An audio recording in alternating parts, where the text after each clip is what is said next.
Greetings, everyone, greetings. Welcome again to another view of our world. When you wake up, or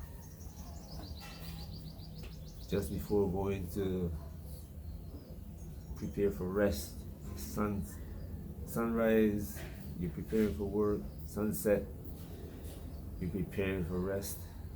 Or during the day, wherever you are, that you're preparing for lunch break or doctor visit, or all around you is your view of the world. See this?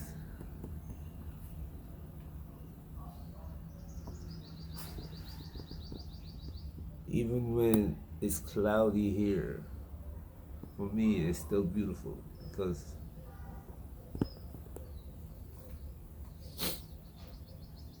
that's the way life is. You see something different every day. Yes, when the sun rises and the sun sets, it may look like the same, but every day that sunset, the sky has changed. The universe has changed. Most of us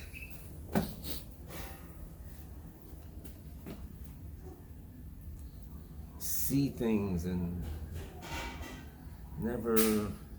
it never registered. We never pause to say, hey, look at that. And if you pause even for 5 seconds, listen to what I'm telling you now. If you pause for 5 seconds and look at a bird flying, or for 30 seconds and watch an ant crawl past you,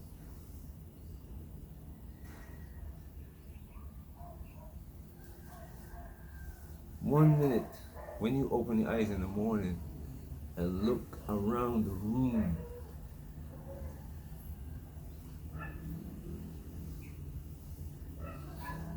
pause when you go to work, pause for 30 seconds and look around the place where you work, around the area, look at the sky, look at the road, look at just 30 seconds.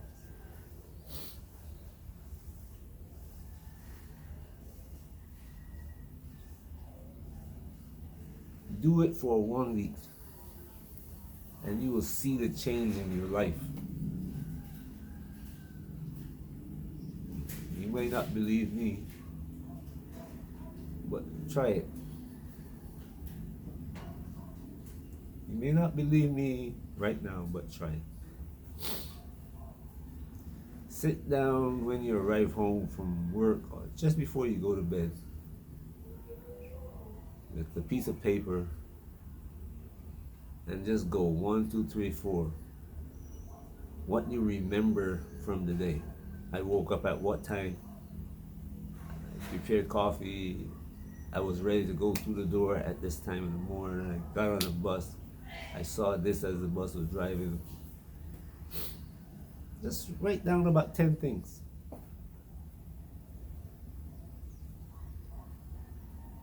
And you'll see that after about 30 days, you will see so much of your life. You'll be wondering, how is it that I don't remember all these things in my life before? How I had never remembered all these things in my life before.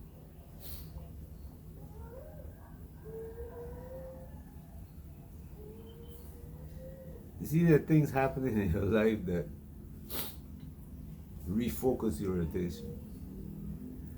And I said all that to say this. I was looking at a video yesterday. This lady was just commenting in her video on the reasons why she stop sending money to Africa. And every one of her reasons she listed, I have seen. But the funny thing is, when you watch videos from diasporans in Africa, they never talk about these things that that lady was talking about. Never. The other thing is that when she's mentioned the word, said, I am African, people jumped on her case. Africa is not a country, it's a continent. Huh. For you, I'm going to ask a question now.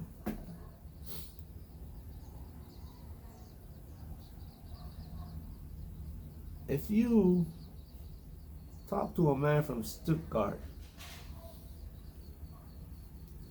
is he going to tell you that he's a citizen of Stuttgart or Germany? If you talk to a man from Bristol, is he going to tell you that he's a Bristol citizen or a London citizen, or he going to say he's a British citizen?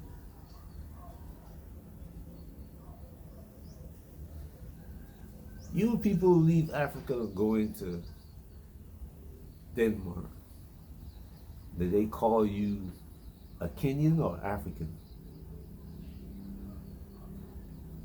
You go to America, do they call you a South African or African American? People from the Caribbean, do they call them Caribbeans or they call them Caribbean Americans in America? There are 50 states in the United States.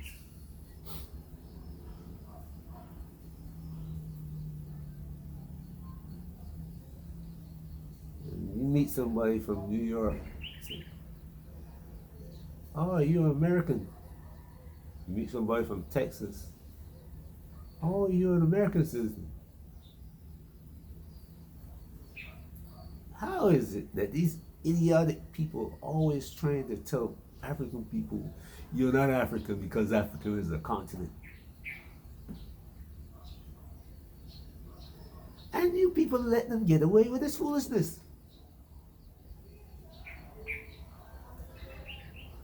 They're trying to make you smaller, feel smaller than you are. Don't you realize that? I try to stay away from this subject before. There are lots of subjects that I try to stay away from before.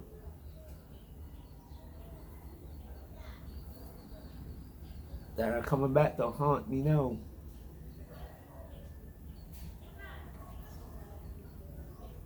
And I have to join in on the conversation. Why do Africans allow people to make them smaller than they are? You understand that? This is like being an African and another African look at you and call you boy. A boy is a small child. And some idiot listen to a white man call it a 50-year-old man in Africa a boy. And these African people repeat it. They call each other boy. The white man is now gone, and they still call each other boy. One fool just a couple of months ago, Jamaican boy. He's trying to talk like a Jamaican calling me a boy. A man who is 3 times his age, with the knowledge of him and all his family combined.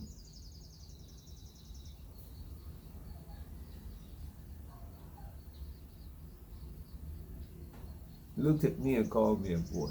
My father don't even call me boy. Stop this foolishness. Stop this foolishness. It's degrading. You don't need it, especially now. In this world, we can see the reality of Africa and Africans, how it was ripped apart and divided for the purpose of keeping us ignorant and subjugated. They're even talking about not letting the leaders of Africa do it for them anymore. They're talking about coming back to doing it themselves.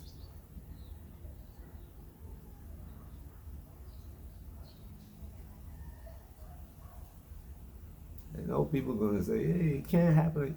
Oh, yeah? I am telling you, it can happen again. You look at what's going on in the Congo and Sudan and here in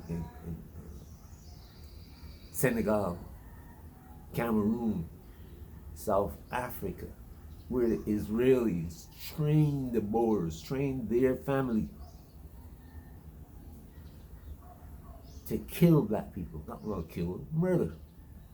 The same thing that they do in South to the people in Palestine now, they have trained so-called Boers because they both came from the same land, Europe. Israelis came from the same place as these people. They have trained them. Israeli army. They trained the Kenyans. The British trained the Kenyans. As a matter of fact, when you start really researching things, you'll see that between the British, the Israeli, the French, the German, the Dutch, the Italians too, are responsible for all that is going on in the Middle East. And they did it at the behest of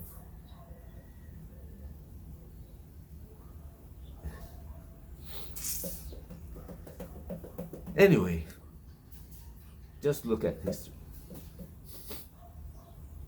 Not allow anybody to tell you you're not African. They're going to call you Kenyan and this thing. They're the ones who created these small countries that divided up Africa. And then they tell you, come and negotiate. How is it that Kenya gonna go and negotiate with Britain? Britain's got the whole Caucasian nation behind it. Anything it does, it's doing on behalf of all the Caucasians. When they go in there and buy gas from South Africa, you think they're just buying it just for England or Scotland or Ireland? Have you seen how they negotiated with Russia? They all joined together. I mean, the German economy went from one of the best in the world to trash now because Germany sacrificed itself for all of the rest of Europe and America. You guys don't see these things. Gotta pay attention. I'm not African. I'm Kenyan. I'm not African. I'm Gambian. I'm not African. I'm Ghanaian. I'm Nigerian. Oh yeah? Okay. You see what's happening in Nigeria now?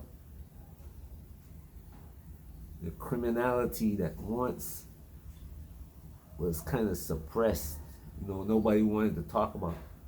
It's so vicious upon the people of Nigeria now. Country is falling apart. The criminals have come out in the open.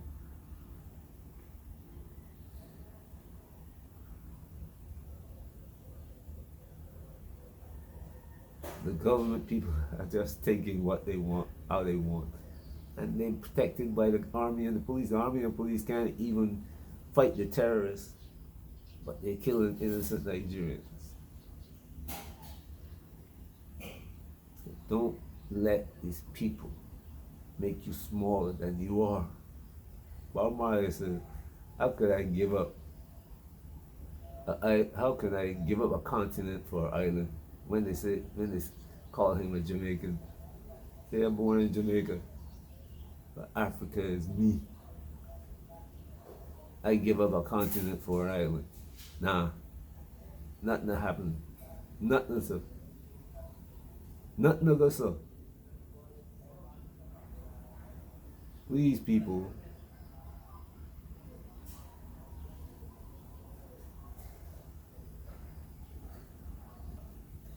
You don't stop this foolishness, Africa is never going to come out of slavery.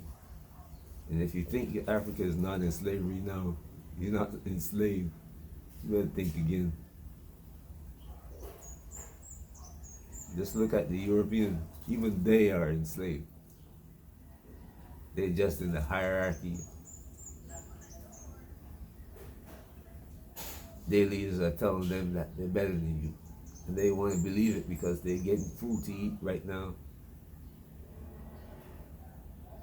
While the leaders are saying, look at Africa, you see it starving?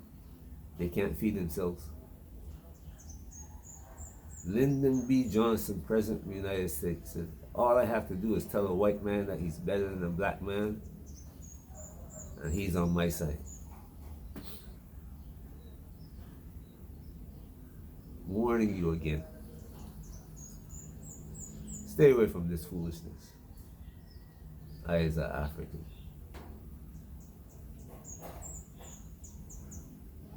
as an African. Listen to Peter Tosh now.